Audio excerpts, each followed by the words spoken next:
cambiar de tema, y es que el mundo del deporte no para, así que vamos a ver las breves de este mundo del deporte.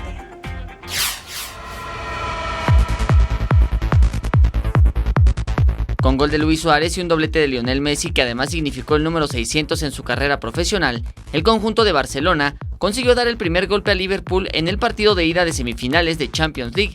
El cuadro culé derrotó 3-0 a la escuadra dirigida por Jürgen Klopp.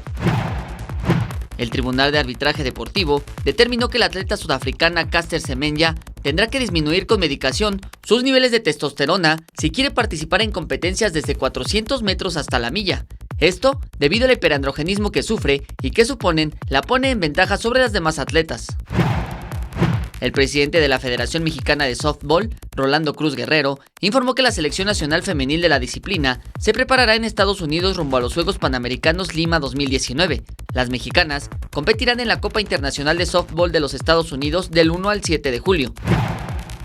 El medallista panamericano en Toronto 2015, Ignacio Prado, consiguió la primera medalla de bronce para la delegación mexicana de ciclismo de ruta que compite en el Campeonato Panamericano que se realiza en Pachuca, Hidalgo. El colombiano Brandon Smith se colgó la medalla de oro. Jesús Arias, 21 Noticias.